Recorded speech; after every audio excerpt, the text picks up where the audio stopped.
Hello everyone and welcome back to our channel. My name is Ayush Kumar Singh. I am a legal intern in Lexis & Company. So today we are going to discuss about the basic concept of res judicata under CPC. The phrase res judicata is a Latin maxim. It means statutes in adjudged or a thing already adjudged. The doctrine bars the institution of the suit where it is already adjudicated.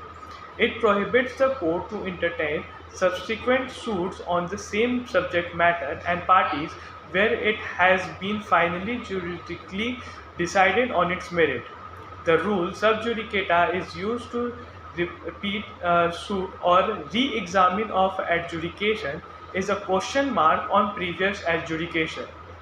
Concept to prevent a person from double punishment for the same wrong. Article 2, Clause 2. No person shall be prosecuted and punished for the same offence more than once, that is, double jeopardy. It restricts the chances of two contradictory judgments by two courts. The purpose of doctrine is to provide multiplicity of the proceedings. So, it is important to keep in mind that two suits, previous decided and subsequent instituted. Ground to bar on subsequent suit, court, parties, matter in issue and title are same. Object of this section is to prevent two courts from giving same jurisdiction in India, having same jurisdiction in India, substantially entertain and adjudicate other suit in same other suit in which the parties matter in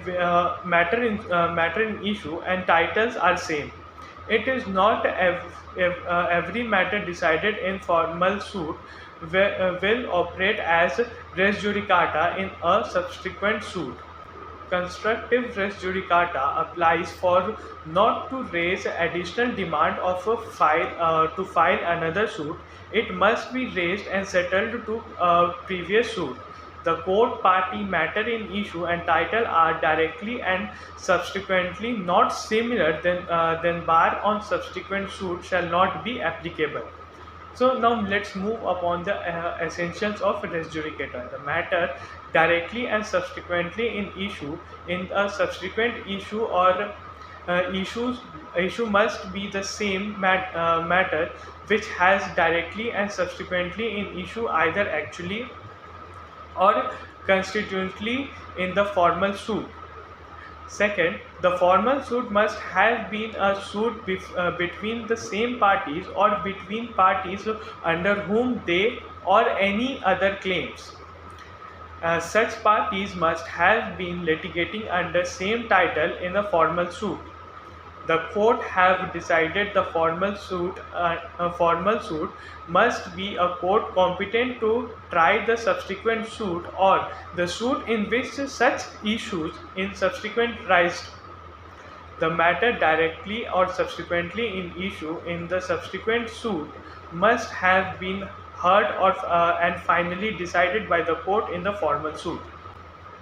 So, according to section 11, no court shall try any suit in issue in which the matter directly and subsequently in issue has been decided and subsequently in issue in a formal suit between the same party or between parties under whom they or any of them claim litigating under the same title in a court competent to try such subsequent suit or the suit in which such issue has been subsequently raised and has been heard and finally decided by such court.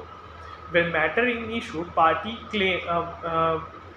claim title court are same, subsequent suit is not allowed to institute in a court which is heard and finally decided in a formal suit. Now let's see the exceptions of res judicata.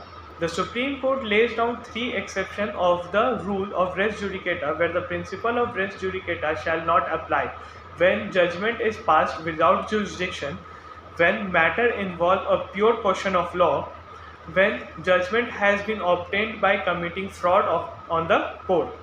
So I hope you find the video informative. So please like, share and subscribe.